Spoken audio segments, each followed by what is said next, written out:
नमस्कार। बिहार स्वाभिमान आंदोलन का मैं समझता हूँ कि ये हमारे लिए आज का दिन बहुत महत्वपूर्ण दिन है। आज जो हम कहते हैं कि हम कई जगह देखे सोशल मीडिया में, तो मुझे बहुत अच्छा लगा कि रामनवमी को के दिन को, इस शुभ दिन को जो रामनवमी मनाया जा रहा है, पूरे हिंदुस्तान में हर्षोल्लास के साथ मनाया जा रहा है। ये बहुत बड़ी तो हमारे लिए फेस्टिवल है ही। लेकिन जहां हम आते हैं मिथिला से, और वहां पे हम लोगों को देख रहे हैं सोशल मीडिया में अपने पाहुन पे रामनवमी मना रहे हैं। तो ये हमारे लिए और कौतूहल का, और मुझे लगा कि ये सच में एक कनेक्शन जोड़ना मिथिला के लोगों का जो आता है, अपने राम से भी एक पाहुन का और एक सिया जी के नाम से अपने को रिश्ते से जोड़ते हैं, तो ये कमाल मिथिलांचल में ही है। तो बहुत कुछ है इस मिथिलांचल में, और उस मिथिलांचल में बहुत कुछ है, दुनिया को देने के लिए भी है, बड़ा टैलेंटफुल भी है, काफी पढ़े लिखे लोग भी हैं। मिथिला और मिथिलांचल आप कह सकते हैं कि ये देश का एक उर्वरा केंद्र है, जहां से अभी भी जो देश और विदेश में जो टैलेंट है उसमें उनका है। और बिहार का आप कहें तो अगर, तो उसका तो कोई जवाब नहीं है। बिहार अपने आप में आज की तारीख में जिस रूप में गिना जाता हो, लेकिन बिहार की एक परंपरा में हम लोगों को अपने ऊपर गर्व है कि हम बिहारी हैं। तो इन बहस के बीच में आज जो हम लोग चर्चा में हम लोग बैठे हुए हैं, एकदम महान ऐसे दिग्गज और इकोनॉमिस्ट सबके साथ में, सोशल साइंटिस्ट सबके साथ में, थिएटर के पुराने कुणाल जी के साथ में, जो कुणाल जी को मुझे याद है कि हम लोग विद्यापति पर्व समारोह और चेतना समिति और मिथिलांचल और मिथिला के जो लोक संवाद की परंपरा जो अगर पटना में चली हुई होगी, तो उसके मैं कह रहा हूँ कि वो नायक है। तो ऐसे एंकर पर्सन हमारे बीच में है, हमारे बीच में सदन जी है, मिथिला के कोर हार्ट से है और मिथिलांचल को काफी नजदीक से जानते हैं। देवनाथ पाठक जी हैं, पुष्पेंद्र जी हैं।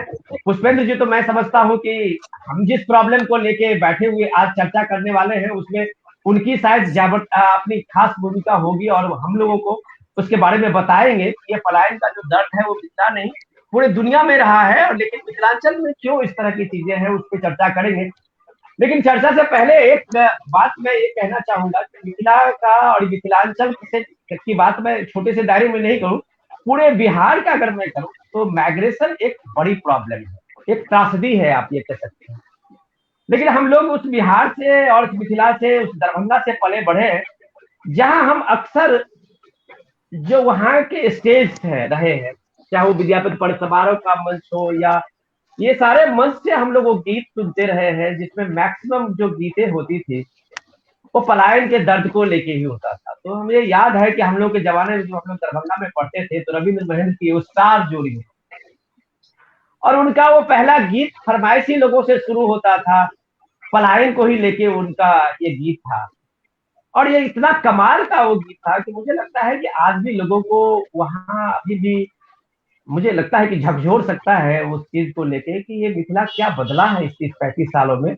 यही हमारा चर्चा का है कि आज प्रॉब्लम से हम लोग इतने तरह से अपने को नियत मान लिए हैं, जो हम अब चर्चा भी नहीं करते। अब हम लोग, अब हमारे साहित्यकार, हमारे लेखक, हमारे कवि, हमारे स्टेज शो अब पलायन पे जिक्र नहीं करते, पलायन का क्यों, क्योंकि जो हमारे पॉलिसी मेकर्स हैं उन्होंने इस चिंता पे करना छोड़ दिया। तो अभी मैंने जो एक डेटा देखा था, एक रिसर्च देखा थोड़ी दिन पहले, जिस रिसर्च में बताया गया था कि 50% से ज्यादा माइग्रेशन का जो पॉपुलेशन है, वो 36 गांव को लेके, पॉपुलेशन को लेके वो ये हुआ था सर्वे। तो उस गांव में 50% से ज्यादा लोग माइग्रेट थे, और उसमें अगर आप कहें सीजनल वाला लेबर्स का कहें, तो 90% से ज्यादा लेबर जो है वो माइग्रेटेड, सीजनल माइग्रेटेड है, जो गांव से, कोसी के बेल्ट से आप कहें, या सिवान के तरफ से कहें, या बेतिया की तरफ से कहें, दरभंगा की तरफ से कहें, सुपौल की तरफ से हो, तो उन सारे जगहों पे उन लोगों का माइग्रेशन होता है, और जो एक तरह से वो की नियति है। तो मैं सीधे पहले कुणाल जी से इसकी चर्चा करता हूँ। कुणाल जी को इसलिए मैं कहता हूँ कि कुणाल जी ने उन सब मंच को देखा है, जहां कभी 80 के दशक में उन सब चीजों को लेकर चर्चा होती थी, और जहां प्रमुखता से इस पलायन के मुद्दे को रखा जाता था। कुणाल जी, आपको शायद याद होगा कि पटना के रंगमंच पे पलायन को लेके कई बार बहुत सीरियस टॉपिक लेके चर्चा होती थी। जो हमारे गीतकार थे रविंद्र महल जी से लेके और बाकी लोग जो थे, वो शायद एक अपनी आवाज से उस पीड़ा को लेके देश के जो हमारे पॉलिसी मेकर्स थे, और बिहार के जो उस समय के लोग थे शासन में, सत्ता में, उनको जगाने का काम करते थे। आज तो कुछ नहीं हो रहा है। ये नियति को हम लोगों ने मान लिया है क्या कुणाल जी, कि अब स्टेज भी, रंगकर्मी भी अब इस पलायन पे नहीं सोच रहे हैं, जो कम से कम हमारे 2 दशक पहले लोग सोचते थे।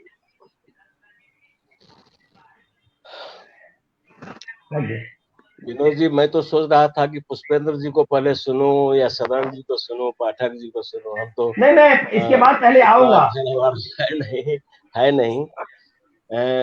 मेरा ये मेरी जो समझ है उसके अनुसार अगर बात करें पलायन को लेकर के, तो जो पहले पलायन या ग्रामीण परंपराओं को लेकर के जो लेखकों के बीच में एक मोह हुआ करता था, यानी शहर में रहने वाले हमारे साहित्यकार, अधिकांश शहर में रहने वाले साहित्यकार गांव की चर्चा अधिक करते हैं। वो हमारे मैथिली में कहावत है ना, कोबड़ा खीर की तरह जो है वो, आप सदन जी और आप समझ रहे होंगे, शायद पुष्पेंद्र जी भी समझ रहे होंगे कोबड़ा खीर का व्यंग क्या है। तो ये कोबड़ा की खीर की तरह ही इसे याद किया गया है। पलायन को लेकर के भले कविता लिखी गई हो, नाटक लिखा किया गया हो, परिचर्चाएं की गई हो, कभी गंभीरता से इस विषय को समाज के अंदर सामाजिक स्तर पर नहीं लिया गया और उसको आंदोलन का रूप देने की बात तो दूर ही। मैं ये समझता हूँ कि ये कृषि आधारित समाज था, मिथिला का समाज कृषि आधारित समाज था। वहाँ की या कहीं भी जो शिक्षा की व्यवस्था थी पहले वाली, वो बदल करके मैकाले पद्धति में आ गए हम लोग। और मैकाले पद्धति ने माइग्रेटरी बर्ड्स बनाए, यानी तुम आईए बीए एमए कर लिए हो तो उड़ो यहाँ से, यहाँ क्या कर रहे हो। अब हमारे यहाँ एक मुहावरा भी हुआ करता था, आजकल तो कम हुआ है क्योंकि अब इस सब बातों का कोई मतलब नहीं रह गया है, कि अगर कोई बीए पास करके गांव में रह जाता था तो उसको बैल बोलते थे, बड़क, बीए बरद, एमए महिष। एमए और बीए करके अगर घर में कोई रह गया, गांव में रह गया, तो कहता था बैल है, किसी काम का नहीं है, इसको उड़ना चाहिए, जाना चाहिए। और वो उड़ गया। और जब वो उड़ गया तो उसके बाद क्या होता है कि कई कई जगह से, देखिए देखिए पलायन कोई बहुत ऐसी बड़ी बात नहीं है कि कहीं सिर्फ मिथिला में ही हो रही है, बहुत जगहों पर हो रही है। आप विद्यापति को ही पढ़िए तो उनके कम से कम 50 पद में तुम्हें जनुजाह विदेश टाइप की चीजें मिलेंगी आपको। और उससे उसकी जो पीड़ा है वो भले ही एक प्रोसित पत्रिका को केंद्र में रख करके वो करते हैं वो बात, लेकिन वो समाज की पीड़ा है, उस पीड़ा को लेकर के वो बात करते रहते हैं। तो और दूसरे जैसे बंगाल वगैरह का है, लोग रिफ्यूजी हो गए, मिथिला के तो रिफ्यूजी कभी नहीं हुए, ऐसा कोई आक्रमण नहीं हुआ इन पर कि ये यहाँ से उनको भागना पड़ा हो और रिफ्यूजी हो गया हो। यहाँ की खासियत ये हुई है, हम मिथिला की ही बात कर रहे हैं, समग्र बिहार की उतनी जानकारी हमको नहीं है, हम मिथिला की ही बात करते हैं। मेरे पीड़ा का वो कारण भी, मेरे चिंता का कारण भी ये केंद्र में भी वही है, इसलिए कि यहाँ का जो संस्कृति की बात करते हैं ना, यहाँ बहुत लंबी चौड़ी बातें लोग हाँकते हैं मंच पर बैठ करके, और एकदम जनक से शुरू करते हैं, गौतम, कपिल, कनाद, उदयन और कितने सारे नाम लेते हैं, याज्ञवल्क्य। लेकिन उनमें से किसी एक के बारे में उनको डिटेल में बतियाने के लिए कह दीजिए तो तब बस बगले झांकने लगते ही हैं, क्योंकि उसकी जानकारी उनको है नहीं, उन्होंने पढ़ा कुछ नहीं है, केवल नाम सुना है, प्रताड़ना करते हैं। दूसरी बात ये हुई है कि वहाँ वहाँ की जो भाषा है मैथिली, मैथिली एक ऐसी भाषा है जिसमें 10-12 कोस के अंदर में ही वो बदल जाती है, उसकी बोली बदल जाती है, उसका ढंग, कहने का ढंग बदल जाता है। लेकिन हमारे समाज के जो नेता लोग थे, जो नेतृत्व वर्ग था, उन्होंने जब भाषा की चिंता की ना, तो उन्होंने मात्र मुट्ठी भर लोगों की भाषा को ही मुख्य भाषा माना। बाकी जितने बोलने वाले लोग थे, जो 95% से ज्यादा थे, उन लोगों को ठेठी, अंगिका, बजिका, सोलकनहा, पचपनिया, पचमाहा वगैरह तरह के अपमानजनक नामों से जो उन्होंने उसका ये किया। फल क्या हुआ कि धीरे धीरे उन लोगों के बीच में भाषा के प्रति आकर्षण कम से कम होता गया। मैं आपको एक उदाहरण देता हूँ विनोद जी, एक उदाहरण हमने सुनी है एक अत्यंत सफल मैथिल व्यक्ति के बारे में, जो ब्राह्मणेतर समुदाय से आते हैं और बिहार के चीफ सेक्रेटरी होकर रिटायर हुए थे।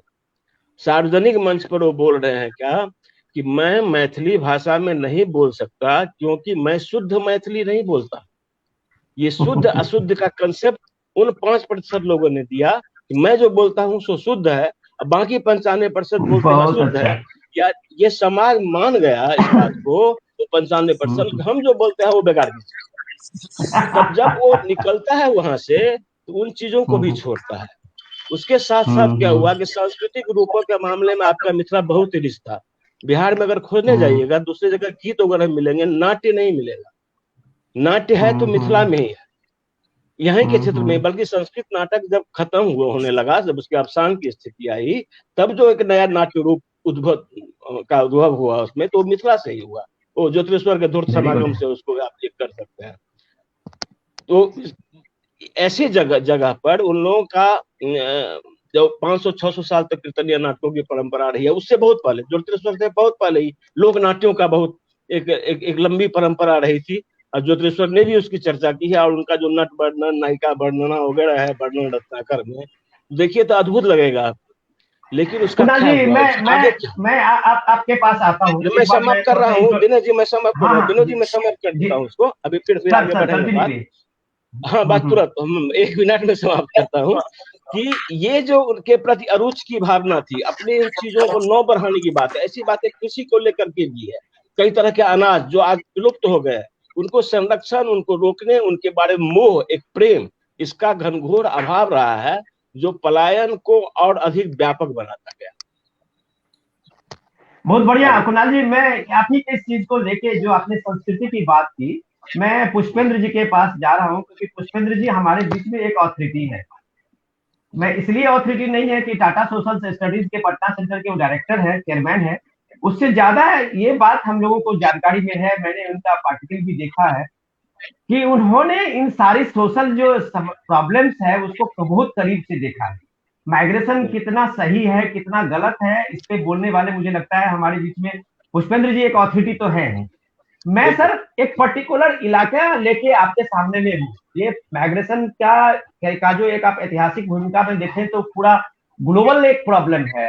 एक ग्लोबल एक आप कह सकते हैं कि इकोनॉमिक डेवलपमेंट का एक बड़ा सा सोर्स भी रहा है।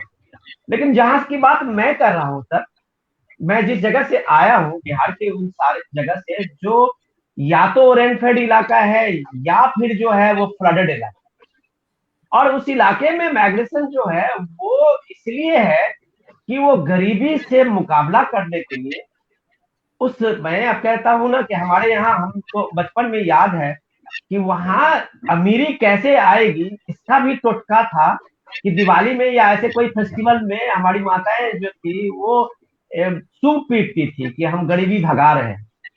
अब गरीबी उससे क्या भगता होगा मुझे नहीं मालूम, लेकिन ये गरीबी भगाने का जो जद्दोजहद बिहार के इस अंचल में रहा है सर, वो माइग्रेशन ने ही दूर किया है। मैं पुष्पेंद्र जी अपनी बात ज्यादा नहीं फैलाऊंगा, मैं आपसे जानना चाहूंगा, आप पटना में हैं, इस माइग्रेशन ने उस इलाके में कितना तरक्की लाया है, या यही नियति है और यही बढ़िया है पुष्पेंद्र जी?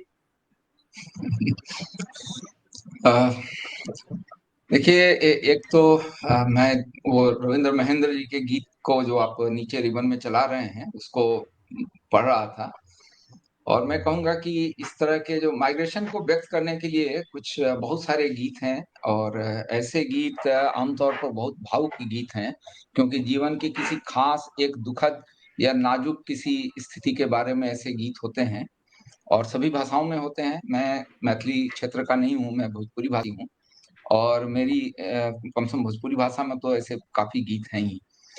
लेकिन मैं इन सब चीजों को एक परिप्रेक्ष्य में देखने का हिमायती हूँ, और उसी के बारे में थोड़ी चर्चा करूंगा। मेरे ख्याल से जो ये माइग्रेशन है ना, ये एक बहुत सामान्य परिघटना है, क्योंकि ये चलती रही है, शुरू से चलती रही है, मानव इतिहास का हिस्सा है। खास संदर्भ में आप अच्छा हुआ बुरा हुआ उस पर चाहे जो भी बात करें, लेकिन शुरुआत में एक मूल बात, एक प्रस्थापना की बात होती है कि उसको अगर वहां सहमत हैं या कम से कम अपनी प्रस्थापना रखते हैं, तो हमारी सारी बात उसी प्रस्थापना से ही प्रभावित रहती है ना। तो मैं तो ये समझता हूँ कि एक बिल्कुल सामान्य बात है, और सामान्य कहने का मतलब ये हुआ कि कोई भी चीज जो समान रूप से गति में होती है तो उसके साथ बहुत सारे भाव जुड़ जाते हैं, सुख के भी जुड़ते हैं, दुख के भी जुड़ते हैं। आमतौर पर माइग्रेशन के साथ पता नहीं क्यों केवल दुख के भावों का ज्यादा उसकी ज्यादा चर्चा होती है, और जो सुख या बाकी तरह के कई तरह के मनोभाव हैं और कई तरह की उसके साथ जुड़ी हुई परिस्थितियां, बातें हैं, कई तरह के मुद्दे हैं, उनकी चर्चा आमतौर पर कम होती है। खास तौर से जब फोक को कभी भी आप जब ले आते हैं तो फोक में एक खास प्रवृत्तियां होती हैं जिनकी चर्चा थोड़ी सी करेंगे, शायद थोड़ी बाद में करेंगे।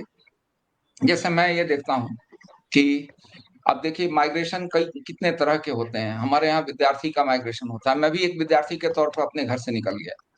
कभी भी इस पर चर्चा नहीं हुई, क्योंकि जब ये माना गया कि ये विद्यार्थी ने किसी ने कुछ अच्छा किया है, अच्छा मार्क्स लाया है और इसका एडमिशन अपने जगह से कहीं बाहर हो गया, हमेशा इसका वेलकम हुआ। परिवार फूले नहीं समाता है, खुशियों से भर जाता है। किसी का 98% मार्क्स से भी पटना में आता है और ड्यू में एडमिशन हो जाता है, उसमें भी अगर सेंट स्टीफन में एडमिशन हो जाए तो इसमें कोई गम शोक वाली बात नहीं आती है। हालांकि यहाँ भी बिछोह है, आप कहीं जा रहे होते हैं, कहीं जगह बदल रहे होते हैं, एक नौकरी लग जाती है और वो नौकरी अगर भारत में लगी तो ठीक, और अगर अमेरिका में लग गई, कनाडा में लग गई, तब तो देखिए परिवार लड्डू बांटता है और कितनी खुशी मनाता है। और फिर ये तो लोगों को बताने की बात होती है कि उसको तो अमेरिका में नौकरी, इसकी दूरी बढ़ती जा रही है, आप इतनी जल्दी जल्दी नहीं आएंगे, रोज नहीं मिलेंगे। और उसमें केवल अगर मेल गया तो फिर तो फीमेल पीछे रह गई। अगर वो मैरिड व्यक्ति है तो उसमें बिछोह भी होगा, लेकिन उस पर वो गीत नहीं बनेगा।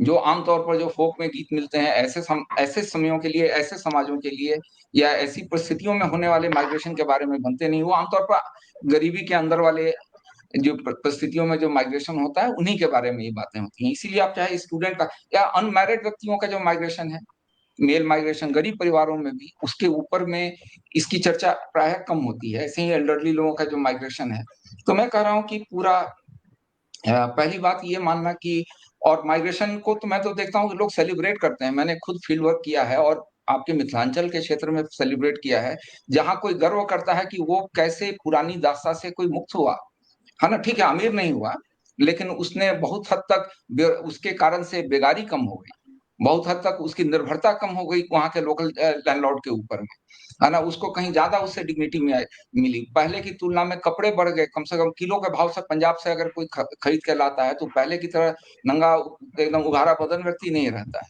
और लोगों की निगाह से जब आप माइग्रेशन को देखना शुरू करते हैं तो ये सारी बातें भी आती हैं, केवल एक बहुत तरह की अच्छा, बात नहीं आती। केवल गरीबी, बहुत केवल अच्छा। पीड़ा, केवल उसकी बात नहीं आती। लोग इसको सेलिब्रेट भी करते हैं और लोग चाहते हैं कि उसके घर का लोग कमाने जाए बाहर। कोई नहीं चाहता है कि सब कोई केवल लोकल है, और क्योंकि जिनके घर में बहुत कुछ है उनके लोग कहीं ज्यादा जाते हैं। और आप देखिए ट्रेंड क्या है आज का, अभी भी जो रिसेंट सब जो पीएलएफएस का जो सब ट्रेंड है वो ये दिखाता है कि माइग्रेशन अर्बन टू अर्बन ज्यादा हो रहा है।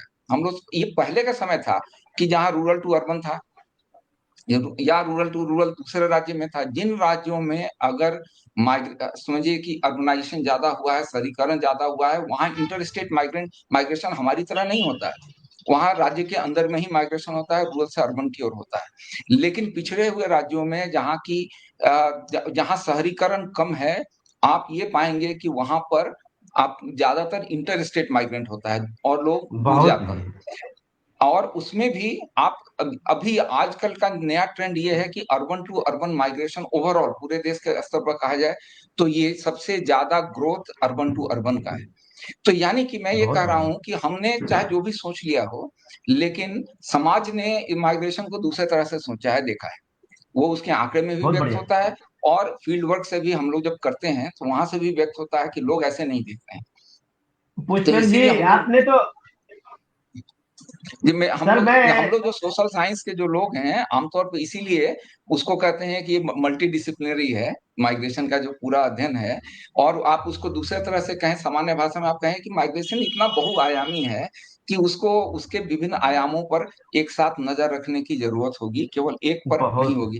और देखिए देख, हीरो वर्शिप होता था पहले। लोग व्यापारियों को देखिए, कौन सी गरीबी थी जिसके कारण से वो ग्रीस तक लोग चले जाते थे ट्रेड करने के लिए, पूरा अरब तक ट्रेड करने के लिए जाते थे। और रिस्की था, पानी के जहाज का जो उस समय के जहाज का जो कंडीशन सब था वो रिस्की हुआ करता था। 3-3 महीना के लिए एक एक यात्रा होती थी। कोलंबस जैसी यात्राएं जो कि वॉयज जिसको बोला जाता है, और हम लोग गुलिवर की यात्राएं सब पढ़े हैं, है ना। तो ये सारी चीजें, शिकारियों का लंबे समय तक मेला, आपके पशु मेला के लिए घर से लोग पशु लेकर के 3-3 दिन पैदल चल के जाते थे। 15 दिन का 20 एक एक महीने का मेला होता था, जब तक आपका पशु बिका नहीं और आपने नया खरीदा नहीं।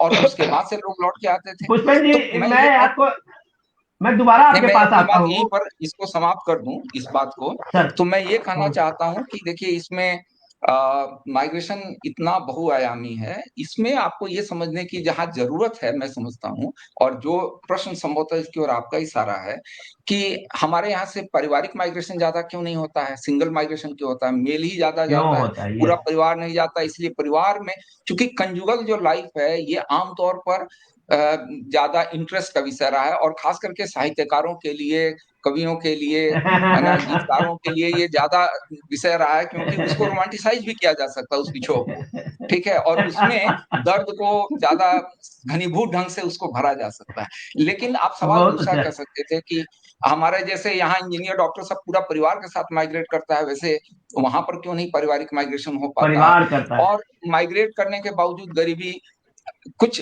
मैंने उसके क्यों नहीं लाभ जो भी जाते हुए हैं? हों, लेकिन पूरी तरह से कहा जाए तो गरीबी खत्म क्यों नहीं होती है? उसके फिर कारण माइग्रेशन में नहीं ढूंढना होगा, और माइग्रेशन अच्छा है बुरा है मैं इसमें नहीं होगा, मैं सर ये देखना होगा कि लेबर मार्केट में क्या हो रहा है, और लेबर मार्केट मैं में उसके जवाब पुष्पन जी आपके ढूंढने पास होंगे। दोबारा आता हूँ। जी। मैं जी। दोबारा आता जी, हूँ हो गया, मेरा आपके मेरा पास। हो गया। आपके पास मैं दोबारा जी। आ रहा हूँ। मैं पहले एक, नहीं नहीं, मैं सर आपसे इसलिए दोबारा इस पे आपसे चर्चा करना मेरे लिए जरूरी है कि आप अभी हमारे जितने भी इसमें देख रहे हैं लोग, मुझे लगता है कि बिहार के लोगों को नजरिया बदलने के लिए आपने बहुत अच्छे तर्क दिए हैं, पॉइंट दिए हैं, और एक साइंटिफिक रीजन बताया है आपने। कम से कम मुझे संतोष तो होगा इस बात से कि हम ऐसे भागे नहीं जा रहे हैं। मैं लेकिन देवनाथ जी से, प्रोफेसर देवनाथ जी और सदन जी, ये दोनों, देवनाथ जी सार्क यूनिवर्सिटी के प्रोफेसर स्टडीज के, और सदन जी जो है वो ये सूरत यूनिवर्सिटी में प्रोफेसर हैं। और दोनों ने अभी बुक लिखी है माइग्रेशन को लेके, और दोनों की जो बुक है वो चर्चा में है।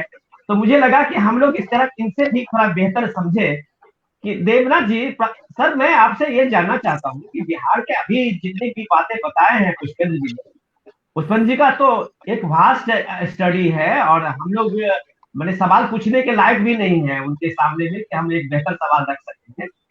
लेकिन मेरे मन में सवाल फिर भी है।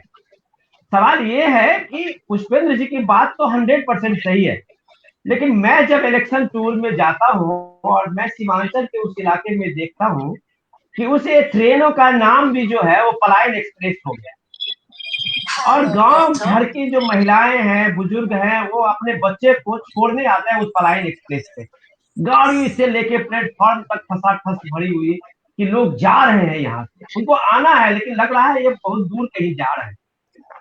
तो कुछ मुझे डॉक्टर साहब मुझे ये बताओ देवनाथ जी कि ये माइग्रेशन जो है वो अनस्किल्ड लेबर की है। जो पुष्पेंद्र जी ने तर्क रखा था इंजीनियर की, डॉक्टर की, स्टूडेंट्स की, जब वो जाते थे पढ़ाई करने के लिए, वो एक समाज के लिए अपॉर्चुनिटी होती थी। लेकिन वो समाज जो कि मजबूरी में जा रहा है, आज कम से कम उसके घर में उसके महिलाओं के हाथ में फोन है डिजिटल रिवॉल्यूशन के, तो उसका पति अगर बाहर भी जा रहा है तो कनेक्टेड है। हमारे यहाँ सबसे ज्यादा अभी चैटिंग, वीडियो चैटिंग ही होती है। तो अब ये माइग्रेशन में एक आयाम तो जुड़ा है कि वो कंजुगल लाइफ में उसका संवाद हो रहा है, लेकिन ये मजबूरी पिछले 50 साल से है, वो आज भी है, इसका अल्टरनेट नहीं हो पाया। देवनाथ जी, मैं ये जानना चाहता हूँ कि ये सही है या गलत धन्यवाद विनोद जी। सबसे पहले तो एक सुधार कर दूं, ये किताब जो आई है वो डॉक्टर सदन झा और प्रोफेसर पुष्पेंद्र इन दोनों ने है? एडिट अच्छा, किया हाँ है। सॉरी। हाँ हाँ। मैं तो सीख ही रहा हूँ उनकी किताब को देखकर और उनकी चर्चाओं को सुनकर, लेकिन फिर भी मेरी जो थोड़ी बहुत समझ है, खास करके मेरा अपना लोकेशन भी पूर्व में मिथिला का ही कुछ इलाका रहा है।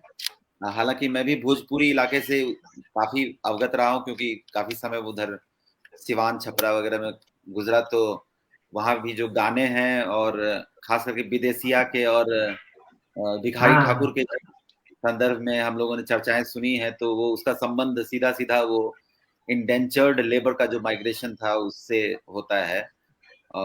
तो मैं इन चर्चाओं को सुनते हुए जो, और उससे पहले भी जो मैं सोच रहा था, जहां पर मैं अपना छोटा सा एक सुझाव रखना चाहूंगा, वो ये है कि अवधारणात्मक रूप से हम माइग्रेशन को, मैं अंग्रेजी शब्द माइग्रेशन इस्तेमाल कर रहा हूँ, उसको हम कैसे समझते हैं। उसको अगर हम सीधा सीधा हिंदी में ट्रांसलेट करके बोलेंगे तो वो पलायन हो जाता है। और पलायन जो है वो, क्या पलायन सही रूपांतरण है अंग्रेजी के माइग्रेशन का? पलायन तो एक तरह से भाग जाना होता है। वो भागने वाला वो पलायन, तो क्या हर एक स्थिति में भागने वाला ही पलायन होता है? एक खास समय में 1990 के दशक में बहुत सारे विद्यार्थी जब बिहार से निकलकर दिल्ली, कलकत्ता आते थे पढ़ाई लिखाई के लिए या रोजगार के लिए भी, तो क्या वो अपने आप को पलायनवादी मानकर आते थे? वो और क्या कर सकते थे वहां पर? छोटे मोटे गुंडों के साथ हो जाते तो क्या वो पलायनवादी नहीं होते? मतलब ये पलायन जो है, मुझे लगता है कहीं न कहीं वो न्याय नहीं कर पाता है, वो पूरा नहीं करता है। माइग्रेशन का जो फिनोमिनन, पूरा पूरी जो सच्चाई है उसको पूरी तरह से रेखांकित नहीं कर पाता है। तो एक तो ये जरूरत है कि जब हम हिंदी में उसको अनुवाद करने की कोशिश करें तो एक किसी और शब्द का चुनाव करें। दूसरा ये कि अवधारणात्मक रूप से अगर हम उसको पहले नहीं समझेंगे तो शायद बार बार हम फंसते रहेंगे किसी एक हिस्से को लेकर। जैसे कि ये जो पुष्पेंद्र जी भी बता रहे थे, ये सच है कि बहुत ज्यादा हिस्से में आमतौर पर जब भी माइग्रेशन की चर्चा होती है, चाहे वो राष्ट्रीय स्तर का माइग्रेशन हो या क्षेत्रीय स्तर का हो या फिर अंतरराष्ट्रीय स्तर का हो, जो डायस्पोरा में आप जाएंगे कहीं भी विदेशों में, तो वो लोग जो होते हैं वो भी उसी तरह से रोते रहते हैं कि देखिए कितना दुख हो गया, हमारा तो असल जो हमारा जगह है वो वहां पर है। होमलैंड को लेकर एक भावनात्मक जुड़ाव तो पुरानी कहानी है, तो उसके बावजूद भी लोगों का चलना तो होता ही रहा है, मोबिलिटी होती ही रही है कभी न किसी सूरत में। तो मुझे लगता है कि जब अवधारणात्मक रूप से हम देखने की कोशिश करते हैं तो शायद हम बहुत सारे पहलुओं को समेट कर तब इस सच्चाई को समझते हैं, माइग्रेशन की सच्चाई को समझते हैं। और जैसा कि अक्सर किसी भी अवधारणा के साथ होता है, वो उसकी एक ऐतिहासिकता होती है, इतिहास के अलग अलग पड़ाव होते हैं उस अवधारणा के। तो इतिहास के किसी पड़ाव में जब इंडेंचर्ड लेबर के लिए कॉलोनियल वो वर्कर्स निकल रहे थे बिहार के कुछ हिस्सों से, तो उस वक्त जो ऐतिहासिक स्थिति थी, जिस तरह का कंस्ट्रेन था, जिस तरह की स्थिति थी और जो सिचुएशन ऑफ माइग्रेशन था, तो वो शायद उसमें ज्यादा कंस्ट्रेन, उसमें विवशता ज्यादा थी, मजबूरी ज्यादा थी, निकलना ही था, भूखमरी थी वगैरह वगैरह। लेकिन फिर इतिहास के दूसरे पड़ाव आते हैं जहां पर कि माइग्रेशन एक प्रिविलेज भी हो जाता है। जो माइग्रेट नहीं कर पाते हैं वो अंडर प्रिविलेज्ड हैं।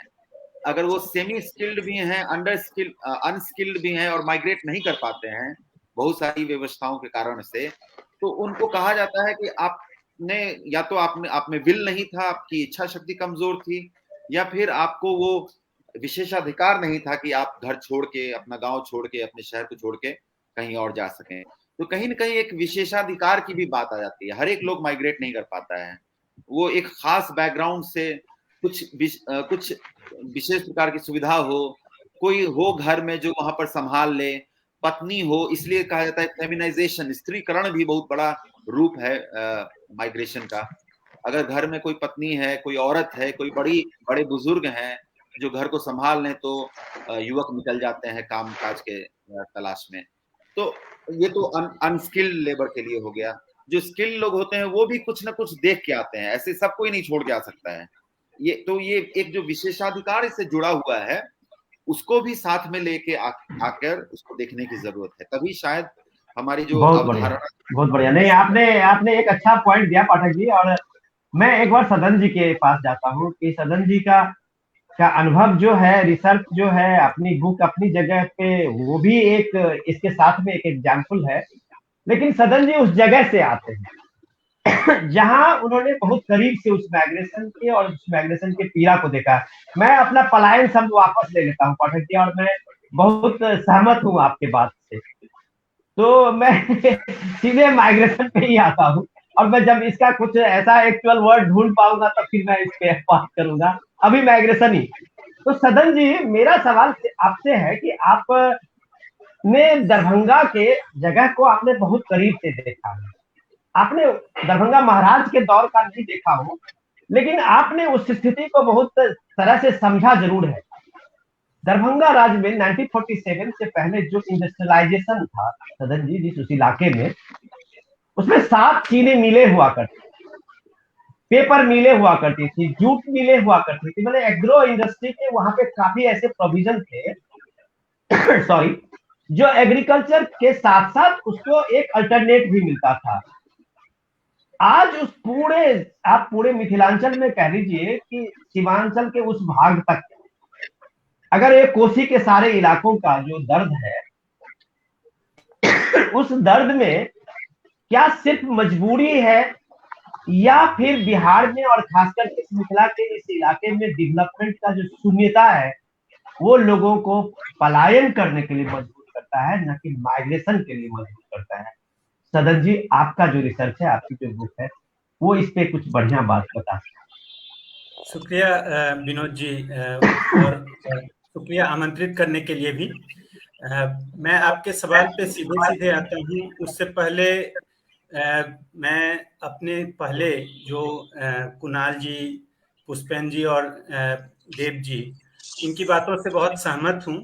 और कुणाल जी ने जो मुहावरों की याद दिलाई, तो कहीं ना कहीं वो स्मृति फिर से जो बीए पास और एमए महीस और इस तरह से बहुत सारे प्रचलित रहे, खासकर 1980 और 1990 के दशक में। 90 के दशक में, हाँ, मैंने एक आलेख लिखा संतोष रेडियो को लेकर। तो कुछ लोगों को कैसे दिल्ली सेट दुल्हा का एक कॉन्सेप्ट आया, तो ये सब बातें हैं।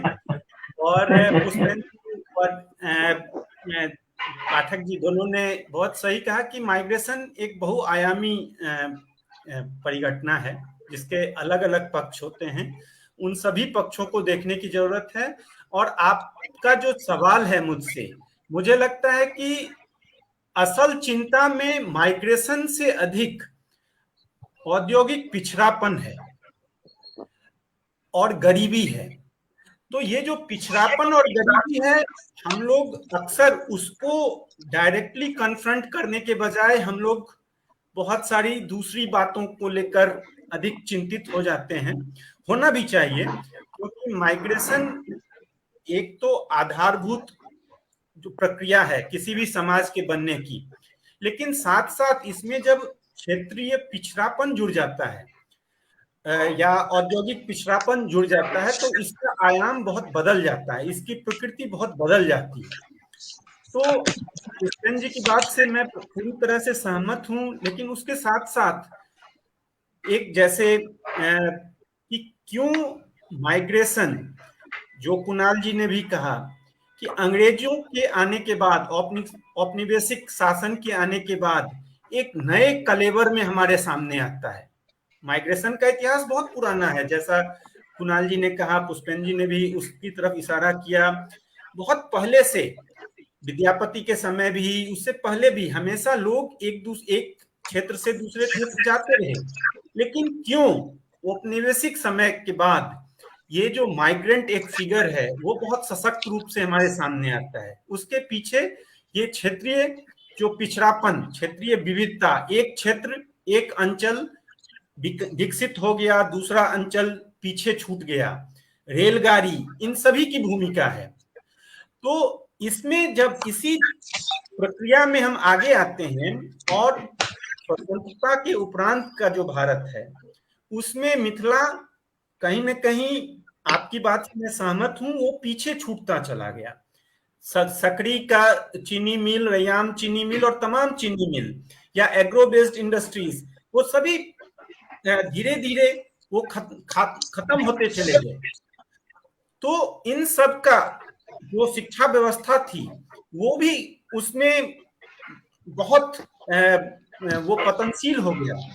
तो इन सब के कारण जो प्रवास, माइग्रेशन को यदि हम प्रवास की बात करें, तो प्रवास का जो एक व्यापक फलक है, वो पीछे छूटता चला गया, और पलायन का जो आक्रामकता है, वो हमारे सामने अधिक तीक्ष्णता के साथ उभरने लगी। और इसमें क्यों हो गया, इसके पीछे राजनीतिक कारण हो सकते हैं जिनको गिनाया जा सकता है, इनके पीछे हम सब जिम्मेवार हैं। इनके पीछे कहीं ना कहीं मैं मानता हूं कि जो अपर कास्ट है उसकी भी उतनी ही भूमिका रही है। इसके पीछे उन सभी समाज के वर्गों की भूमिका रही है जो कि साधन संपन्न रहे ऐतिहासिक रूप से। उन्होंने क्या किया, हम हमेशा सरकार के तरफ आलोचनात्मक रूप से देखते हैं और कहते हैं कि सरकार के कारण ये हो गया, सरकार के कारण वो हो गया, लेकिन समाज की क्या भूमिका रही? मैथिल समाज कहाँ खड़ा हुआ जब ये चीनी मिल बंद हो रहे थे, किस तरह से? तो अनेक स्तरों पर बात की जा सकती है जो करनी चाहिए। तो वापस एक तो पिछड़ापन की बात बहुत अहम है जब हम माइग्रेशन की बात करते हैं, और किस तरह से यहाँ याद दिलाना होगा कि जब गिरमिटिया माइग्रेशन हो रहा था, जिसकी बात देव पाठक भी अभी जिसका जिक्र कर रहे थे, तो ग्रियर्सन उसमें एक विषय बहुत कॉम्प्रिहेंसिव रिपोर्ट 19वीं सदी के अंत में उनका आता है, और वो बताते हैं कि बिहार के अन्य प्रांतों के तुलना में मिथिला से गिरमिटिया माइग्रेशन नहीं के बराबर हो रहा था, बहुत कम हो रहा था। तो इसके पक्ष विपक्ष में तर्क दिए जा सकते हैं, ग्रियर्सन के सर्वे पर भी सवालिया निशान लगाया जा सकता है, वो अलग बात है। क्योंकि जैसा मैंने कहा कि मैं पुष्पेंद्र जी की बात से सहमत हूं, माइग्रेशन हमेशा से होता रहा। हमारे साथ हमारे समक्ष जो डाक वचन जिससे मिथिलावासी परिचित होंगे, डाक जो अनेक अन्य प्रांतों में भी है, घाघ भड्डर के नाम से जाना जाता है। तो एक डाक वचन है कि सावन शुक्ला अष्टमी जौ बरसे आधी रात, तुम जई हो पिया मालवा हम जई हैं गुजरात। वाह। तो माइग्रेशन हमेशा से रहा, क्राइसिस माइग्रेशन रहा, जिसके बारे में पुष्पेंद्र जी ने कहा कि लोकल जो लैंडलॉर्ड जमींदार, उनका जब शोषण बहुत बढ़ जाता था तो गांव का गांव पलायन कर जाता था। मैं सदन जी लेकिन अभी जो माइग्रेशन है वो बदल गया है, उसका स्वरूप बदल गया है। मैं सदन जी आप ही के पास दोबारा आता हूँ। मैं एक बार आपकी चर्चा के साथ में कुणाल जी से एक बात पूछ लेता हूँ। कुणाल जी अभी वहां है और उस समाज के बीच में है। कुणाल जी अपने दौर में भी काफी एक्टिव थे और सामाजिक भूमिका में जो रंगकर्मी थे, तभी मैंने उनके कई नाटक देखे हैं। तो वो समाज के उस दर्द को और समाज के उस फीलिंग को जानते हैं। मैं कुणाल जी मैं आपसे जानना चाहता हूँ कि पहले जो माइग्रेशन था, जिसमें एक गिरमिटिया को अगर आप छोड़ दीजिए, जो एक मजबूरी थी उस अकाल के कारण और लोगों के भूख के कारण, लेकिन एक तो थी परंपरा में पढ़े लिखे लोग बिहार से माइग्रेट करते थे। अपने यहाँ भी अगर आप मिथिलांचल में आप देखिए कि ऑलमोस्ट जो बाहर गए हैं, चाहे वो बनारस ही गए होंगे या और जो राजा महाराजाओं के दरबार में भी गए होंगे, वो पढ़े लिखे लोग गए। मजदूर तबके लोग और किसान तबके के लोगों को जाने की जरूरत नहीं पड़ी। ये सोशल एक बॉन्डनेस था सोसाइटी में। अपने यहाँ एक चीजें थी खूबी कि समाज एक दूसरे को भरण पोषण करने में मदद करता था। आज जो बिहार की हालत है उसमें जो देव पाठक जी कह रहे थे, स्किल्ड और अनस्किल्ड की बात कर रहे थे, आपके यहाँ तो एजुकेशन ही नहीं है, तो आप किसको स्किल करके भेजेंगे? अब तो सारे अनस्किल्ड ही हैं। कुणाल जी, ये दर्द क्या है? ये मैं जो शुरू में बात कर रहा था, मेरा मोबाइल कुछ गड़बड़ाया है, इसलिए मैं आप लोगों को देख नहीं रहा हूँ। आप लोग शायद भी हमको नहीं देख पा रहे होंगे। नहीं, हम देख पा रहे हैं। आवाज, हाँ, तो सिर्फ आवाज सुन रहे हो। मेरा मोबाइल थोड़ा गड़बड़ाया है, मैं आप लोगों को नहीं देख पा रहा हूँ। तो ये जो पढ़े लिखे लोगों का जाना, ये सायास जाना है। पढ़ा लिखा लोग बाहर, जैसे एजुकेशन के लिए लोग बाहर जाते थे क्योंकि वहाँ अच्छे कॉलेज थे नहीं। बाद में दरभंगा वगैरह में कुछ कॉलेज हुआ भी, फिर भी बढ़िया कॉलेज के लिए साइंस कॉलेज पटना आते थे लोग, फिर दूसरी जगह पढ़ने के लिए जो जहाँ जा सकता था, जिसकी जो औकात होती थी उस हिसाब से। तो बाहर निकलने के बाद मैं ये कहना चाह रहा, शुरू में भी यही कहना चाह रहा था कि मिथिला की, खासकर मिथिला के लोगों को गरीबी अपनी जगह है, गरीबी निश्चित रूप से थी। गरीबी की वजह से ही लोग बाहर जाते थे, पहले कलकत्ता जाते थे, बंगाल जाते थे, उसके बाद दिल्ली और मुंबई और जाने लगे। उसके बाद अब विदेशों की बात पारी आ गई है। अब ज्यादा जोर हर गांव में मिल जाएगा आपको कि 20-25 लोग ऐसे हैं जो विदेशों में रह रहे हैं, और उसके लिए कोई बहुत पढ़ा लिखा लोग ही नहीं, छोटे मैंने नाई है, खाना बनाने वाला है, या इस तरह के जो काम करने वाले लोग हैं, वो लोग भी अब दूसरी जगहों पर माइग्रेट हो रहे हैं, जा रहे हैं वहाँ, और जाने की इच्छा रखते हैं, उसके लिए अच्छा खासा खर्चा करते हैं। मेरा ये मानना है ये कि इसकी जो कारण है, वो कारण है कि अपने संस्कृति को बहुत ही हीन भाव से देखना, और उससे उसे मुक्ति की जरूरत होती है, और उसी मुक्ति की चाहत में वो जल्दी से जल्दी वहां से हटना चाह रहा है। और ये देखा गया है कि सारे लोग जो अच्छे खासे परिवार से थे, अच्छी खासी संपत्ति, उन्होंने अपनी संपत्ति बेच करके शहर की तरफ रुख कर लिया है, गांव की तरफ से हट गए हैं।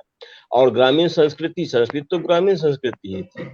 तो अपने संस्कृति के प्रति जो अरुचि है, जो हीन भाव है, वो हीन भाव पहले से बढ़ा है, घटा नहीं है, बढ़ता ही गया है दिन ब दिन।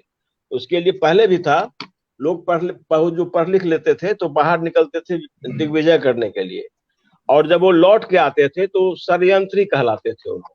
षड्यंत्री माने कि हम बाहर से बहुत पंडितों के साथ शास्त्रार्थ करके विजयी होकर के लौटे हैं, अब मैं अपने यहाँ के लोगों के साथ बात करूंगा, इसमें मैं इस लायक हो गया हूं कि अपने लोगों के साथ बात करूं। यानी आपकी जो ज्ञान परंपरा थी, और उस ज्ञान परंपरा का तौर जो लौट। कुणाल जी से मेरा संपर्क लगता है कि हम लोग का टूट गया है। हम दोबारा आएंगे। हम एक बार अब चलते हैं पुष्पेंद्र जी के पास। पुष्पेंद्र जी क्या हमारे साथ जुड़ेंगे हैं क्या? पुष्पेंद्र जी सॉरी, मैं तुम्हारा ये काफी इस बीच में मिस कर रहा था कि मैं आपको एक सवाल पूछना चाह रहा था सर, कि अभी थोड़े दिन पहले एक रिपोर्ट मैंने पढ़ी। उस रिपोर्ट में था ये माइग्रेशन के कारण जो रूरल में जो इकोनॉमी है उसमें एक गजब का एक कॉन्फिडेंस आया है। उस कॉन्फिडेंस का मतलब ये है कि महिलाएं जो है वो इम्पावर्ड हुई, क्योंकि उसका पति विदेश है, ऑलमोस्ट वो लेबर क्लास के लोग हैं, लेकिन उसके हस्बैंड एक सीजनल ही बाहर निकल रहे हैं और कमा रहे हैं। और लगभग 90% हमारे यहाँ गांव में घरों में महिलाओं के पास बैंक अकाउंट है, उसके अकाउंट में पैसा आ रहा है, डायरेक्ट ट्रांसफर पैसा आ रहा है, उसके मोबाइल में चार्ज आ रहा है, तो वो अब बाहर निकल रहे हैं। वो भी छोटा मोटा काम कर, वो भी सेल्फ हेल्प ग्रुप जैसे समूह में अपने को शामिल कर रहे हैं। तो ये कॉन्फिडेंस क्या माइग्रेशन ने बिहार के सोशल में एक नई क्रांति लाई है क्या पुष्पक जी? देखिए, इसके पीछे कई कारण है। पहले तो मैं इस बात की शुरुआत यहाँ से करूंगा कि एक चीज समझ लेना चाहिए कि माइग्रेशन का कारण गरीबी नहीं होता है। अगर ये कारण होता तो सबसे ज्यादा दुनिया में धनी देशों के बीच में माइग्रेशन होता है। पूरे यूरोपियन यूनियन के बीच में जो माइग्रेशन है वो वहां से गरीब देशों के बीच के माइग्रेशन की तुलना में ज्यादा है। दो गरीब देशों के बीच में माइग्रेशन कम होता है। तो माइग्रेशन का कारण पहले ये समझ लेना चाहिए कि जो लार्जर ट्रेंड है वो ये दिखाता है कि उसका कारण गरीबी नहीं है। और जो विकसित जो भी क्षेत्र इसको हम कहते हैं, विकसित क्षेत्रों में अंदर में काफी ज्यादा इंटरनल जो है वो जगह का फेरबदल बहुत ज्यादा होता है। और जितने ही ज्यादा जिन जगहों पर असमानताएं जो हैं वो ढांचागत सुविधा की असमानताएं अंदर में जितनी कम हो जाती हैं, तो वहाँ इंटरनली माइग्रेशन के लिए और ज्यादा लोगों के बीच में कोई ज्यादा हिचक नहीं होती, बचने की कोशिश नहीं होती है। तो पहली बात है कि इस पृष्ठभूमि को समझ लिया जाए। अब क्या है कि हमारे समाज में जब भिखारी ठाकुर विदेशिया लिख रहे थे तब से अब में फर्क आया है। तब जब माइग्रेंट बाहर जा सामंती समाज था, एक जमींदार का समाज था, जब बाहर जाता था तो उसकी औरत पर उसकी निगाह होती थी। वो समय बदला है ना, ये वो नहीं रहा है। बैकवर्ड कास्ट का एसर्शन हुआ है, पावर का स्ट्रक्चर बदल गया है, पावर में वो लोग नहीं है, दलितों का एसर्शन हुआ है। बहुत सारे इस बीच में बड़े बड़े आंदोलन हो चुके हैं, सामाजिक आंदोलन हुए हैं जिन्होंने बुनियादी संबंधों में बहुत भारी परिवर्तन ला दिया बहुत बढ़िया है ना। और इसी तरह से औरतों के उस तरह के जो जो बदलाव हैं वो औरतों के संदर्भ में भी बहुत सारे कारणों से, उसमें कुछ सरकारी कार्यक्रमों की भूमिका होगी, कुछ सामाजिक जो पूरी प्रक्रियाएं चलती हैं समाज के अंदर में उसकी भूमिका होगी, बहुत सारे महिला संगठनों की, उनकी लड़ाइयों की भूमिका होगी, है ना। बहुत सारे रेप के खिलाफ में जितने बड़े बड़े आंदोलन हुए, उसके कारण से पुराना सामंती समाज नहीं चल सकता है कि औरत अकेली है तो क्या होगा। घटनाएं हो सकती हैं, इक्का दुक्का घटनाएं हम सैकड़ों गिना सकते हैं, लेकिन ये पुरानी परिघटना अब नहीं रह गई नहीं हो है ना। सकता। इसके पीछे में समाज की अपनी प्रक्रियाओं को उसको स्वीकार करना होगा। तो मेरी समझ से, और एक बात और है, इंडस्ट्रियलाइजेशन होने से माइग्रेशन नहीं रुकता और गरीबी खत्म नहीं होती है। ये अगर हम समझते हैं तो झारखंड में कोई गरीबी नहीं होनी चाहिए थी, सारा ढांचागत सुविधाएं और बड़े बड़े इंडस्ट्रीज वहां गए, उड़ीसा में गरीबी नहीं होती। और तो पहली बात है कि इससे केवल गरीबी खत्म होती है, ये बात नहीं है। इतिहास ऐसा नहीं दिखाता है। गरीबी खत्म होने के पीछे में दूसरे फैक्टर्स होते हैं कि सामाजिक जो सुविधाएं हैं और जो बाकी जो ढांचा है, या जो आपके जो भी इनकम है उसका वितरण कैसे हो रहा है समाज में, गरीबी का खात्मे में इन सब चीजों की भूमिका ज्यादा बड़ी होती है ना। जहां आप इंडस्ट्रियलाइजेशन से जमीन से लोगों को बेदखल करते हैं, कितने लोग उजरते हैं, उसके बदले में कितना कंपनसेट होता है। कोई गार्ड बन जाता है लोकल, एक आध कुछ लोगों को काम मिलता है। जितना ही ज्यादा इंडस्ट्रियलाइजेशन होगा, ये तो है नहीं कि माइग्रेशन उससे आप कहेंगे कि सारा कुछ लोकलाइज होगा, ऐसा नहीं हो सकता है। और यही कारण है कि इंडस्ट्रियलाइजेशन ने गरीबी खत्म करने में भूमिका नहीं निभाई है, साथ साथ और बहुत सारी चीजें होनी है। अभी का मैं जो समझता हूँ, मूल रूप से ही कहूंगा कि ये पूरा जो समय है जिसको हम लोग कहते हैं, अगर माइग्रेशन का समय है तो इसका मतलब ये लेबर का समय है। ये माइग्रेशन का सवाल जिनके लिए आप चिंतित हैं, जिनके बारे में आप बात कर रहे हैं, मैं हमारे जैसे लोगों की बात नहीं हो रही है, वो सब सवाल वो श्रम का सवाल है, मजदूरों का सवाल है। और जब तक मजदूरों के सवाल को उसके विभिन्न आयामों में अगर उसको एड्रेस नहीं किया जाएगा, तो माइग्रेशन बढ़े या आप घटा दीजिए, मत भेजिए। संस्कृति के प्रति बहुत, अगर मोह, संस्कृति के प्रति मोह भी तो कैसे क्यों पैदा होता है, उसका कोई मटेरियल बेसिस होगा, है ना। तो वो आप तो कृत्रिम रूप से पैदा नहीं कर सकते। तो यहाँ पर आप ये सब तमाम उपाय के बावजूद गरीबी नहीं खत्म होने वाली। 10 फैक्ट्री खुलने से गरीबी खत्म नहीं होगी। मढ़ौरा के आसपास में जो रेलवे फैक्ट्री खुल गया, आप पता लगाइए कि क्या वहाँ के लोगों के जीवन में कितना चेंज आया है, लोग जो लोकल लोग हैं, है ना। तो ये, और वहीं पर हम लोग जब गाड़ियों से उससे गुजरते हैं तो हम लोगों की हालत देखते हैं, बच्चों को नंगे और नंगे वहां पर भटकते हुए, दौड़ते हुए सब देखते हैं। ये सब सवाल नहीं है, सवाल समाज में बड़े ढांचागत परिवर्तन का है, और उसमें मूल में श्रमिकों का सवाल है ना। माइग्रेशन का आउटकम बहुत पुअर है जो है, उसने भी इतना परिवर्तन लाया, लेकिन अगर इस देश में श्रम का सवाल बेहतर ढंग से अगर हल किया जाता, तब उसका परिणाम क्या होता, कितना बड़ा परिणाम होता उस। और ये जो परिणाम जो आपको नहीं मिल रहा है, लेकिन लोग अपने जगह पर जद्दोजहद करते हैं, वो जानते हैं कि महत्वपूर्ण है माइग्रेशन, वो करेंगे, जद्दोजहद भी कर रहे हैं। औरतें भी जद्दोजहद कर रही हैं। औरतें अभी जो सबसे ज्यादा पुरुषों की तुलना में प्रवृत्ति के तौर पर, ये नहीं कि संख्या के तौर पर नहीं, परसेंटेज में मत जोड़िए, लेकिन ग्रोथ रेट में जोड़िए, अकेली माइग्रेट करने वाली औरतें जो हैं, वो अकेले पुरुष माइग्रेट करने वाले पुरुषों की तुलना में ज्यादा है इस समय पूरे देश में। बिहार में ये आंकड़े अभी थोड़े कम के साइड में है, लेकिन ओवरऑल देश में सिंगली माइग्रेट करने वाली औरतें ज्यादा हैं। तो ये सब कुछ बहुत चीजें दिखाता है कि औरतें किस तरह से अपने लेवल पर लोग जद्दोजहद कर रहे हैं अपने हालात को बदलने के लिए। अब ये समझ में आने लगा है कि पहले केवल अपर सेक्शन में था कि औरत मर्द दोनों काम करेंगे, प्रोफेशनल्स होंगे। औरतें तो हमेशा से हमारे समाज में काम करती रही, है ना। वो खेत में मजदूरी करती रही है, पुरुष कहीं बाहर जाके मजदूरी करता है या उसी खेत में मजदूरी करता है। ये तो दोनों मिलकर कमाएंगे, परिवार चलेगा, ये मिडिल क्लास की अवधारणा नहीं है, ये हमारे समाज की पुरानी अवधारणा है। इसमें बहुत सारी और प्रक्रियाओं ने उनको कहीं पुराना जो सामंती बहुत बंधन बढ़िया। था उसको तोड़ने में मदद की है, और मैं समझता हूँ ये महत्वपूर्ण है। पुष्पन जी, आपने तो सच में सर कमाल किया, और मुझे लगता है कि जो नई पीढ़ी के लोग देख रहे हैं और इस चीज को समझेंगे कि एक जिस चीज को हम लोग अभी तक मान रहे थे या हम लोग मानते रहे हैं कि ये हमारे लिए या बिहार के लिए अभिशाप है, वो इतना अभिशाप भी नहीं है। सवाल ये है, उसमें सवाल क्या है, ये मैं सीधे पाठक जी के पूछता हूँ। पाठक जी, परसेप्शन एक अलग बात हो सकती है और रियलिटी एक अलग बात है। पुष्पेंद्र जी तो बहुत कमाल की बात सब कही है, और सरकार में अगर लोग सुने तो मुझे लगता है कि उनको इन चीजों पे गौर करना चाहिए कि ये पिछड़ापन दूर करने के पीछे जो एक इंफ्रास्ट्रक्चर डेवलपमेंट की बात वो कह रहे थे कि एक पूरे लेबर जो फोर्स है बिहार की, जो हम लेबर के लिए ही जाने जाते हैं। तो हम देवनाथ जी, मैं आपसे ये जानना चाह रहा हूँ कि बिहार में आज अगर एग्रीकल्चर लेबर के लिए आप चले जाएं गांव में, तो आपको ढूंढने से भी लेबर नहीं मिलेगा। स्किल लेबर के लिए आप चले जाएं तो आपको अपने गांव के बदले बाहर से लोग मंगाने पड़ेंगे। आज आपके गांव में जल नल है तो आप प्लम्बर से लेके इलेक्ट्रीशियन 24 घंटे आपके गांव में इलेक्ट्रिसिटी है, तो आपके गांव में इलेक्ट्रीशियन भी चाहिए, इलेक्ट्रिक इक्विपमेंट भी चाहिए। तो रिसोर्सेज का इतना इमोबिलाइजेशन हुआ है और लोगों की खर्चे बढ़ी है, आमदनी भी बढ़ी है, लेकिन उसके हिसाब से वहां एक इंफ्रास्ट्रक्चर नहीं बना है। तो देवनाथ जी अभी भी बिहार में जो पॉसिबिलिटीज है लेबर को एक अल्टरनेट जॉब को, वो नहीं मिला। इसलिए मुझे लगता है कि 90% जो हमारा एक रिसर्च है कि 90% मेल मेंबर जो है वो सीजनल लेबर हमारे यहाँ से माइग्रेट करते हैं और ये उनकी मजबूरी है। इसका इसके समाधान के लिए या इस पे की जो प्रॉब्लम है इसको समझाने के लिए आपके पास कुछ तो मजबूत तर्क होंगे देवनाथ जी।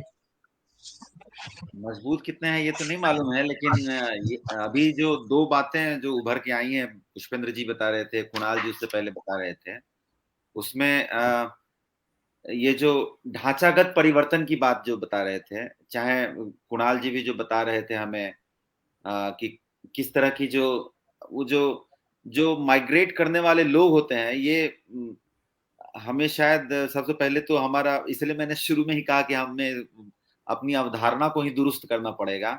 वो अब इतनी मजबूरी में, ठीक है एक आर्थिक स्थिति होती है, वो भी एक कंपल्शन है, सिचुएशन का, परिस्थितियों की जो व्यवस्थाएं हैं उसकी, उसमें कोई दो राय नहीं होती है, लेकिन अब ये एक विल की भी बात है जो माइग्रेट करते हैं। जैसे कुणाल जी जब बोल रहे थे तो मैं ये सोच रहा था कि बहुत सारे लोग जो मिथिला से, जो वर्किंग क्लास के लोग जाते हैं पंजाब के खेतों में काम करने के लिए या इस तरह के जो काम के लिए जाते हैं, तो वो सिर्फ अर्थोपार्जन ही नहीं है वहां पर, वो ये भी होता है कि वो एक पुरानी जो खबास की व्यवस्था है उससे उनको पूरी तरह से मुक्ति मिल जाती है, वो फ्री लेबर हो जाते हैं। वो फ्री लेबर बनने का जो एक चॉइस है वो वर्कर खुद करता है, और आज के जमाने में अगर वो चॉइस नहीं मिलेगा, वो अवेलेबल नहीं होगा वो चॉइस, चाहे आपके एग्रीकल्चरल बिजनेस हो गांव में उसमें हो या फिर फैक्ट्री में भी हो, अगर फैक्ट्री में भी आपको उसी पुराने एरिस्टोक्रेटिक या फिर कास्टिस्ट हायरार्की के अंतर्गत ही काम करना पड़ता है, तो वहां से वर्किंग क्लास आपको निकल के कहीं और जाना चाहेगा जहां की उसको ये फ्री लेबर बनने का, फ्री लेबर होना चाहता है। फ्री लेबर होने में भी उसकी भी प्रताड़ना होती है, उसमें वो भी उतना रोमांटिसाइज नहीं किया जा सकता है। फ्री लेबर के भी अपने एक्सप्लॉयटेशंस होते हैं, उनको भी एक्सप्लॉयट किया जाता है। ये पुरानी एक सैद्धांतिक और हमारी माने आर्थिक वो एक पॉलिटिकल इकोनॉमी वाली समझ भी है, लेकिन इसके बावजूद हम इस बात से इनकार नहीं कर सकते कि सेमी स्किल्ड या अनस्किल्ड जो वर्किंग क्लास लोग होते हैं वो निश्चित रूप से वो जो पुराने सिस्टम में जो उन्होंने झेला हुआ है, मनोदशा की स्थिति में वो झेला हुआ है कि वो खवास होते थे या नौकर माने जाते थे, अगर उनको कैश या काइंड में कुछ मिलता भी था काम करने के बदले में, तो उसके साथ साथ वो इस बात से भी बैल की तरह जुटते रहते थे कि वो एक खास जाति से आते हैं या एक खास वर्ग से आते हैं, इसलिए उनको ये तो करना ही पड़ेगा। थोड़ा सा पैसा कम मिलेगा या ज्यादा मिलेगा, लेकिन मूल बात ये होती थी कि वो एक सामाजिक व्यवस्था के हिस्से हैं जहां पर उनको ये करना ही है। अगर उसमें से कोई उनका बच्चा अगर आगे बढ़ने की कोशिश करता है तो बहुत सारी और सामाजिक प्रताड़ना से उनको गुजरना पड़ता था। उससे ज्यादा बेहतर उनको लगता है कि नहीं, वो नोएडा के किसी वो जो बिल्डर्स सोसाइटी है उसमें कोई छोटा सा साधारण सा काम कर लेंगे, उससे उनको ज्यादा आजादी महसूस होती है। उसकी तकलीफें भी होंगी लेकिन उसमें ज्यादा उसको आजादी महसूस होती है। तो आज का समय ऐसा है कि कोई भी वर्किंग क्लास का आदमी वो चॉइस तो जरूर ढूंढता है, वो पुराने खबास की भावना से या छोटी जात की भावना से निकलना चाहता है। दूसरी एक बात और जो उभर के आ रही थी, मुझे लगा कि ये बताना जरूरी है, वो ये है कि हाँ, महिलाओं की भूमिका बहुत जबरदस्त हो जाती है उन परिवारों में जहां से पुरुष काम करने के लिए बाहर निकल जाते हैं। लेकिन इसके साथ ही ये मान लेना थोड़ा सा, मुझे लगता है कि थोड़ी जल्दीबाजी है अगर ये मान लें कि उन परिवारों की महिलाएं बड़ी सशक्त हो गई हैं, तो ये थोड़ा ज्यादा जल्दीबाजी हो जाएगी, क्योंकि उनकी भी देखिए, अब हम ये सब जानते हैं कि महिलाओं की स्थिति चाहे वो जाति व्यवस्था के में भी और वैसे भी महिलाओं की स्थिति बहुत ज्यादा कमजोर रही है। वो जो जिन संरचनाओं के आमूल चूल परिवर्तन की बात पुष्पेंद्र जी हिंट कर रहे थे, वहां पर वो महिलाओं पर जब ज्यादा जिम्मेदारियां पड़ जाती हैं पुरुषों को निकलने से, तो वो कोई जरूरी नहीं है कि वो उसका परिणाम जो है वो सशक्तिकरण ही होता है। वो उनको और ज्यादा वो एक्सप्लॉइट भी होती हैं, वो और ज्यादा फ्री लेबर के लिए अवेलेबल हो जाती हैं। उनकी उनके उनके काम के लिए कोई उनको रिवॉर्ड नहीं, कोई रेम्युनरेशन नहीं मिलने वाला होता है। तो वो डिवीजन ऑफ लेबर, वो जो लेबर ऑफ लव में ही वो फंसी रह जाती हैं। तो बहुत सारी और बातें हैं जो कि इस सिलसिले में कही जा सकती हैं। तभी शायद पाठक जी मैं आपसे आपकी बात से बहुत कई बात से सहमत हूँ और कई बात से सहमत नहीं भी हो सकता हूँ। उसके पीछे मेरा तर्क ये है कि हम उस सोसाइटी से आते हैं जहाँ की बात आपने कही है, उस खवास और आपने जो बातें कही है, मैं उस सोसाइटी से एक पार्ट हूँ उसका। भले ही मैं उस गांव में नहीं रह रहा हूँ, समाज में नहीं रह रहे, लेकिन हम कनेक्टेड हैं। ये गुजरे जमाने की बात, और ये दौर से बिहार बहुत आगे निकल चुका है। आज जब हम चर्चा कर रहे थे या हम बात कर रहे थे कि आज 1-2 दिन के बाद अम्बेडकर जयंती मनाई जाएगी, और जयंती के साथ में बीजेपी का और कई पार्टियां ने अपने अपने सामाजिक न्याय और सब चीज को लेके बात करेंगे। तो पाठक जी मैं आपको दावे के साथ कह सकता हूं कि नॉर्थ इंडिया में कम से कम ये हालत में आज जो नई पीढ़ी के लोग हैं उन्होंने नहीं देखा है जात की इस तरह की चीजें। इससे समाज बहुत आगे निकल चुका है। अब ये इकोनॉमिक पावर की बात, मैं आपको बताऊं कि मेरा एक अनुभव है कि अभी मैं गांव गया था सरस्वती पूजा के समय में। हमने जो उच्च वर्ग जो सो कॉल्ड आपने कहा है, उनसे ज्यादा सरस्वती मूर्तियां उन सारे लेबर जो हमारे गांव के मजदूर सबके यहाँ थे, उनसे ज्यादा सरस्वती की मूर्तियां वहां बैठी हुई और लोग पूजा कर रहे थे। उतने तामझाम से उनका पूरा ये बन रहा था। तो ये पैसा है, ये इकोनॉमिक सोर्स है जो उन्होंने माइग्रेशन से कमाया है। ये सरकार की उसमें कोई भूमिका नहीं है, उन्होंने एजुकेशन से कमाया है।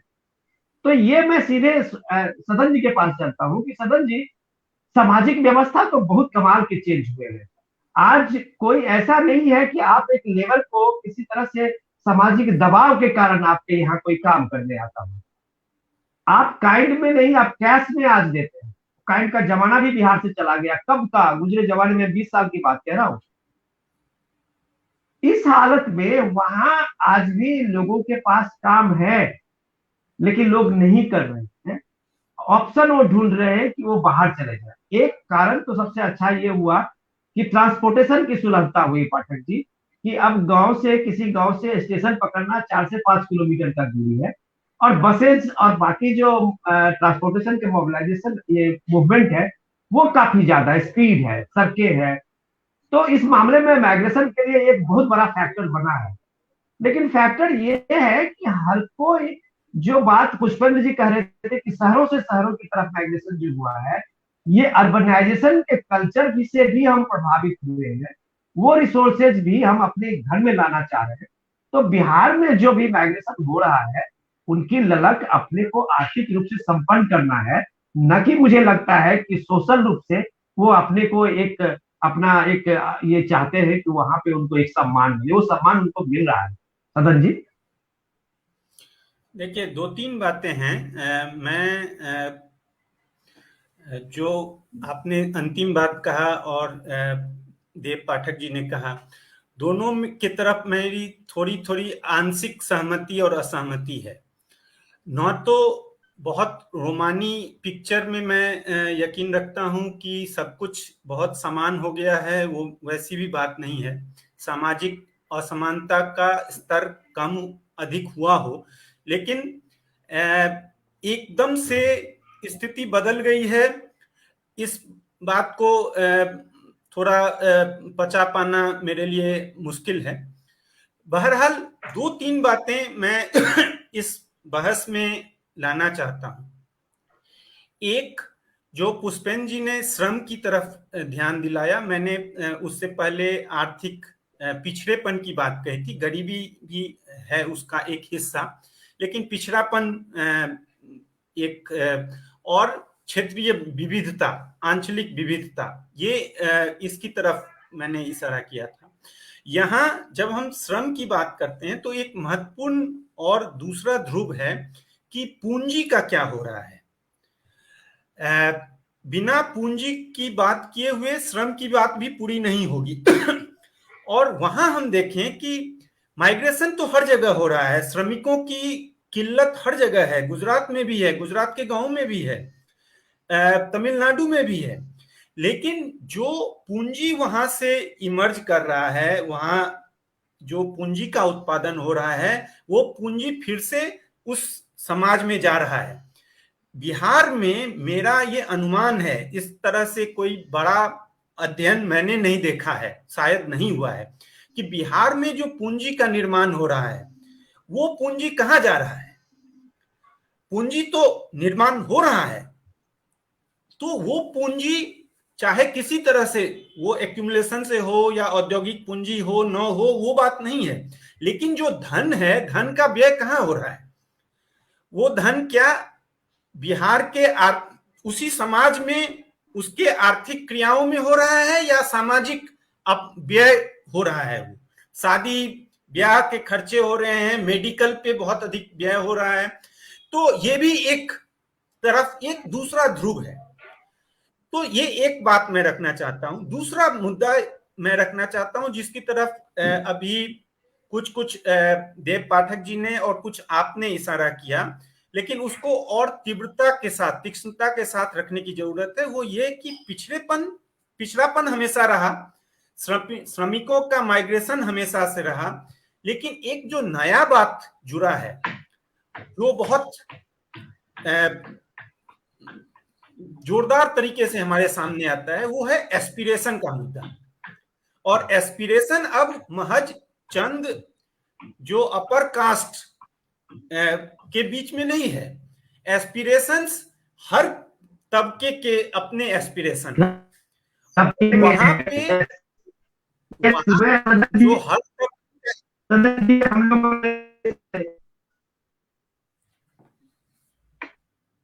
हम लोग शायद 1 घंटा हम लोगों ने आप लोगों का समय लिया, और मुझे लगता है कुछ ज्यादा ही ले लिया है।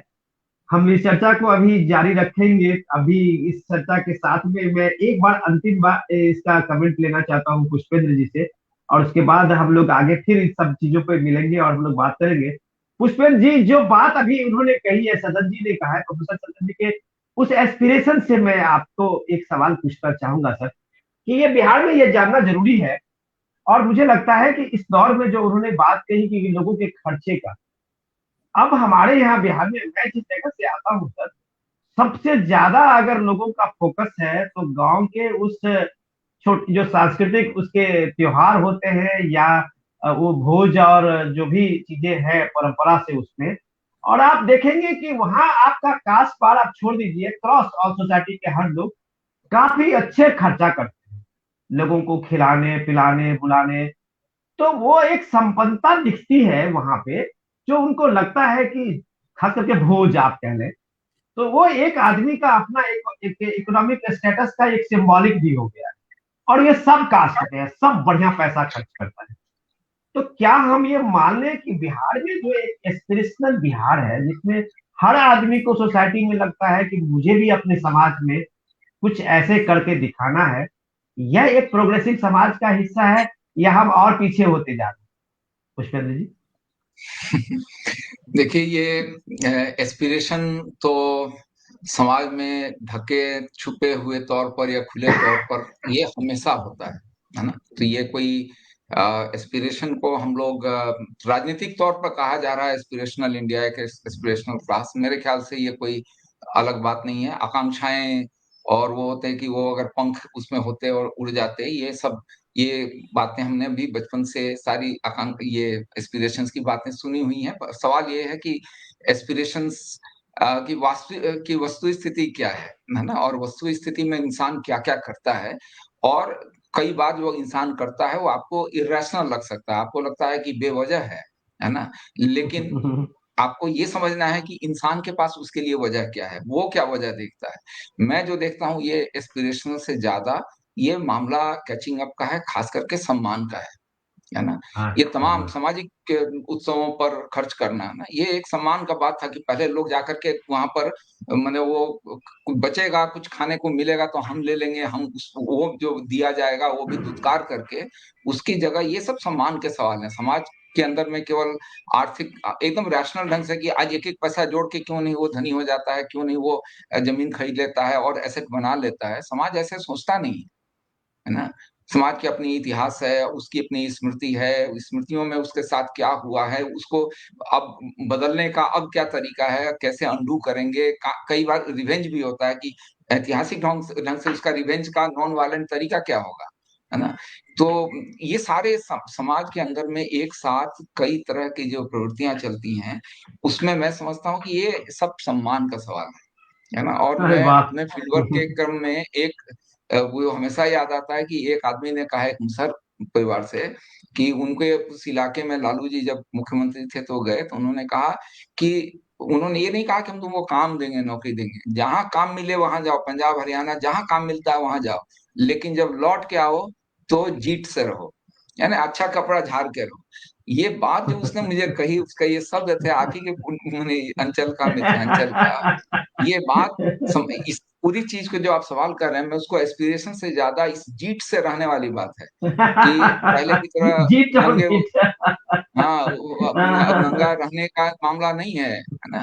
वो नंगा उघार वाला जो पूरा मामला था, सम्मान का मामला था, है ना। तो ये समय है जहां ये सम्मान एसेट बनाने का केवल नहीं है, केवल अच्छे घर बनाने का नहीं है, ये सम्मान वाला समय है। और अपने समाज की उसके पीछे कारण भी होता है कि अपने समाज की जो राजनीति चली है, उस राजनीति में सम्मान का सवाल पिछले 20-25 सालों में एक बड़ा सवाल के रूप में आया। और ये इसलिए भी रहेगा क्योंकि सामाजिक विषमता, जैसे सदन जी ने कही, वो खत्म नहीं हुई है।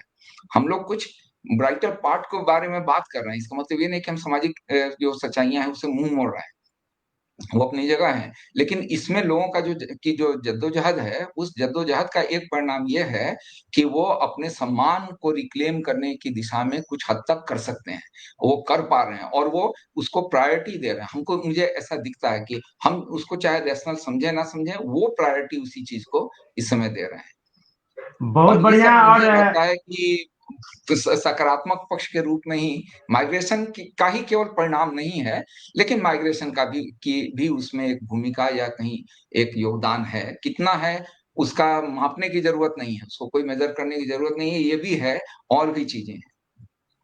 पुष्पेंद्र जी, आपका बहुत धन्यवाद। सदन जी और प्रोफेसर पाठक जी, आप सबका बहुत बहुत धन्यवाद कि आप लोग आए और इस तरह के सार्थक चर्चा आपने किया है इस मंच से। और मुझे लगता है कि हम बिहारी जो माइग्रेट, हम पलायन अब नहीं कहेंगे, जिस तरह से पाठक जी ने समझाया है पलायन का, तो अब तो हम पलायन नहीं कहेंगे, हम भागे नहीं है।